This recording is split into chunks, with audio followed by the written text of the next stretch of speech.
Hi, it's Sandy Wiley. Let's talk about loneliness. Loneliness is something that affects us, all of us, at least one time or another in our lives. Sometimes I feel like Charlie Brown, the one that never gets the invite, never gets invited to the parties, never gets invited to anything. And I have to be truthful here. Why I stayed in therapy for almost 20 years when I wasn't getting better was because with a therapist, I had someone to talk to. That's their job. Their job is to listen. So I'm admitting this now to everyone. I stayed in therapy even though I was regressing and getting worse, turning into an alcoholic. Um, just, I wasn't getting better. The reason why I stayed is simply to have someone to talk to. I know that sounds pretty pitiful, right? Reminds me of Lucy, when she's behind that box when she says the therapist is in, and then she has the can out, and Charlie Brown has to toss his coins in the can before Lucy will even listen to him for 1 second, all of 1 second. Well, I feel like that, like the Charlie Brown. And I felt like that most of my life. I did not fit in. Nope, I did not fit in. I was the square that would not fit into the round peg. That was me. I was the oddball, and I still am the oddball. But I'll talk about how I handle loneliness. I don't want to say how I've overcome loneliness because actually I don't think I've quite overcome it. But I'll talk about how I handle loneliness now, even though I have no friends. But the worst feeling of all is when you have friends, when I did have friends, and I felt lonely in their company. That's the worst feeling. It's one thing to feel lonely when you're alone, but to feel lonely in someone else's company. And I felt that way too a lot of times in my marriage, especially during the beginning of my marriage. For a few years there, um, even more than a few years, I felt like me and my husband were just roommates. We were just roommates. I was completely lonely and sad and had no one to talk to. That's why, again, these therapists were very attracted. It was they became very attractive to me because they would sit and listen and act like they cared, you know? Not just, how you talk to someone and they'll go, uh huh, yeah, uh huh. They're not really listening. But these therapists, because that's their job, they're paid to do that, sat there attentively and seemed to really listen and care about me. But they really didn't care about me if you read if you read my books or watch some of my videos. But that's what got me. That was the hook. See, that was the hook. That's what got me hooked on therapy was my intense loneliness, feeling like Charlie Brown, feeling like no one wanted to be my friend. Nope. I mean, when I was young, I had tons of acne, this big, big, big nose that everyone made fun of. And I was chubby. I mean, some people don't believe I had a weight problem when they look at me in these videos, like on the beach and everything.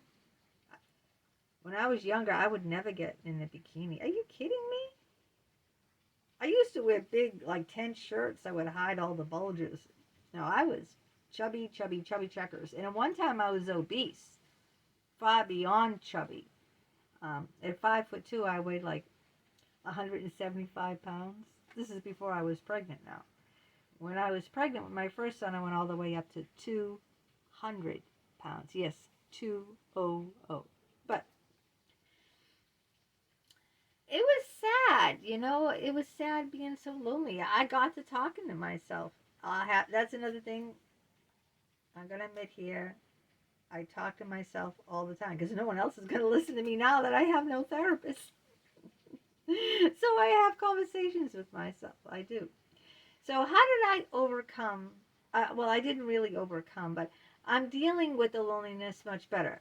I don't want to come here on this video and tell you, well, I've overcome this or this when it isn't really entirely true. I just deal with loneliness better. I don't go to therapists anymore. I don't pay someone to listen to me, okay? And I don't seek out anyone for friendship because I'm hard up for company. How I handle my loneliness is two things, okay? Through my writing, I'm a prolific writer. I just put out like my 36 book. I have over 3 dozen books out there on the Amazon. Some of them are selling on the Barnes and Noble website and other websites out there, thrift store websites. I don't know, a whole bunch of things. I write. I used to write a poem a day, but I write maybe a few poems a week, maybe 3 or 4 a week. I don't write a poem every single day because now I do other things and write poetry and books, autobiography books and psychology books. Now I do videos, okay? So in these videos, I get to talk to a vast amount of people. It all depends on the little number you see down below. Sometimes I get to talk to 500 people. Sometimes I get to talk to 2,000 people. On some of my videos, it's 5,000 people. But see, I get to talk. And you guys can listen. I hope you listen well. It shows the clicks. So it does help me to be able to talk, do these talk videos. Because at first, I was just doing karaoke videos where I was just singing for like 2 to 4 minutes. But now I do these talk videos as well as writing my books. Because in these talk videos, I can talk to you, right? I can tell you about my struggles and maybe you can relate to me. Maybe you have some of the same struggles that I do. Maybe you felt lonely too in your life, like I do. Maybe you felt like the Charlie Brown at some point in your life. Maybe you don't feel that way anymore. But maybe at some point in your life, you too felt like the Charlie Brown. Looking, for that invitation in the mailbox. And just feeling really isolated, like you don't fit in. You're the odd one and, the uninvited. Yeah. And so, how did you cope? And the way I cope is doing these talk videos.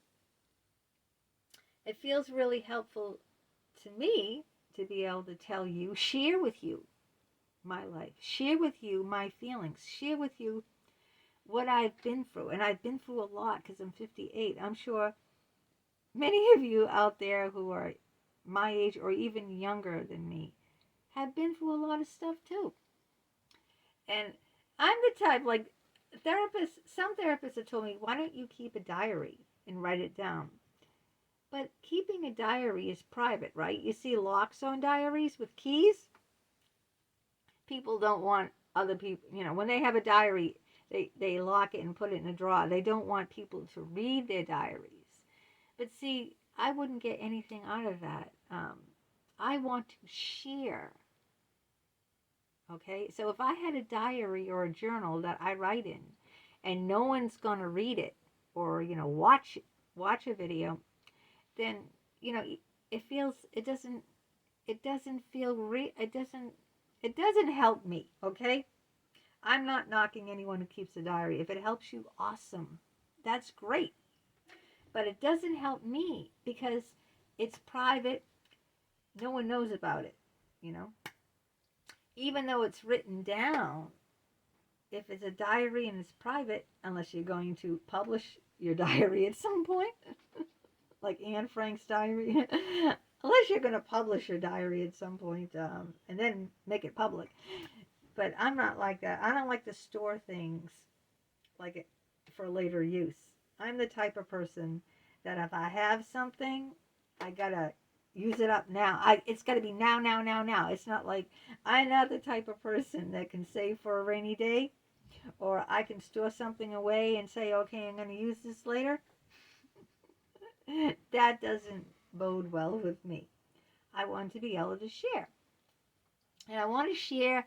I'm like a little kid. As soon as something happens, like as soon as I was pregnant with my first pregnancy, I told everyone, and then I miscarried because you're not supposed to really tell people until after the first trimester, because most miscarriages happen in the first trimester. But I can't keep anything to myself. I've got to share it. I've got to get it out there. Like, look at, I have a newsletter on LinkedIn all about my 20 years in therapy. And I share some very intimate things in that newsletter with people. And I have like almost 3,000 subscribers now to that.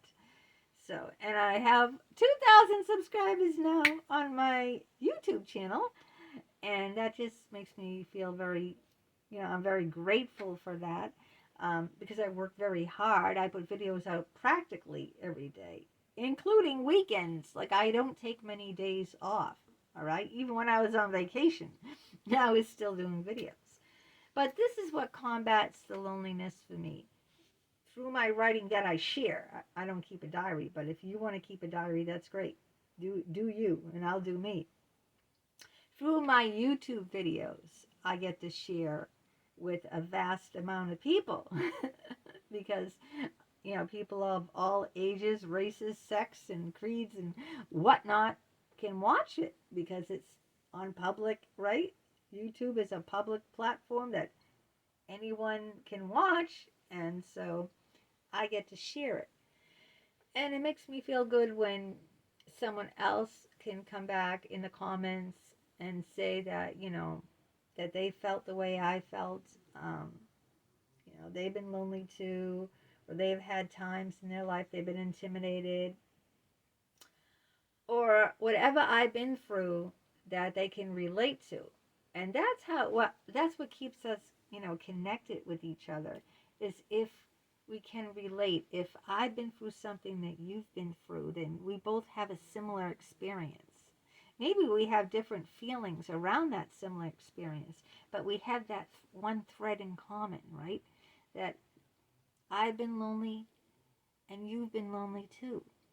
That at one time in our life, most of us, I don't want to say all, but I think a great majority of us have felt like Charlie Brown.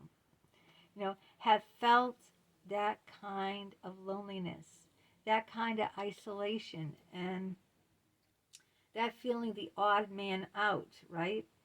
At one point, we've all felt like that. And I'm just giving you some tips on how I handle the loneliness through the writing. Um, you don't have to write a book either, You, I write a newsletter on LinkedIn, and that can be like 1 or 2 paragraphs. That's it, And you don't have to do it that way.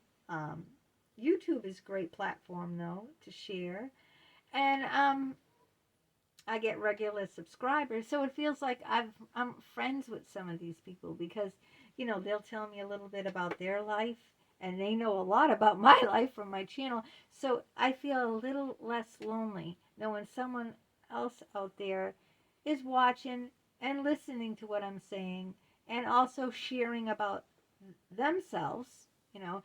So I feel like I have a connection through YouTube. I also have a connection through Facebook with people that I've known for many, many, many years. And even though we don't get together, or I don't see them like we used to, I can still keep up with what's going on in their lives. So, and I'm on Facebook like all the time. So having a Facebook, and most people do have Facebook, you can connect with people that you haven't seen in years and still keep that connection up. Maybe they moved. A lot of the people that I knew that I used to work with in the Atrium Mall. I'm still friends with them on Facebook. One woman lives in Mexico. One woman lives in Texas. I think another one lives, does she live in Maine? Or they're scattered all over the place. But I get to see those people get married, have children, buy homes, start new careers. I get to see all that through Facebook. I get to see their vacations. I get to see their children grow up on Facebook. So I feel a little less lonely when I have that connection on Facebook. When I get to share, like last night, I went out for my anniversary dinner to a really fancy restaurant called Davio's in Chestnut Hill. And I took pictures and I posted that all over Facebook. And then people wished me happy anniversary. You see, so I feel a little less lonely than if I didn't post it at all. If no one knew it was my anniversary, actually it's on Tuesday the 12th, but we go out on Saturday nights. Tuesday's a work day. So if I didn't tell anyone and I didn't share it, by sharing that on Facebook, I only shared it on Facebook. I didn't share it on any other social media platform. Facebook is my go-to share about my personal life. And it felt good that, people acknowledged that. People were congratulating me. And I do the same in turn if someone's birthday comes up. It's nice to see that because when my birthday comes up, I only get a card from my son and my husband. No one else sends me a birthday card. It's sad. At Christmas time, I don't get many. I'm not Charlie Brown girl. I'm not Charlie Brown girl. So when I share these things on social media, I feel less lonely. So that's another bit of advice that you might want to do, is share some of your experiences, negative and positive. Years ago when I went through some medical stuff, I shared that on Facebook and it really helped. I had horrible GERD. I was hospitalized and I shared that and I had to go to the ER. And a lot of people, like tons of people, wrote back and they told me about their experiences. Oh, how they've had, this or that. See, I didn't feel as alone anymore. And I felt like people really cared about me when I was sick. And even though none of these people saw me, the fact that they were writing, saying, I hope you get better, or telling me like how they've been through similar illnesses, I didn't feel all isolated and alone. I felt like, wow, these people cared about me. They responded, to me. So I think in that way, social media is good. It is good. Without it, I'd feel 100 times, without social media, my God, I'd be like an island. I would be an island without social media. So I feel blessed that we do have that today. I know a lot of people misuse it, but I feel blessed we have it because it helps me feel a little less lonely. And my little friend and I, the minion, say, take care and know that you have a friend out there in me.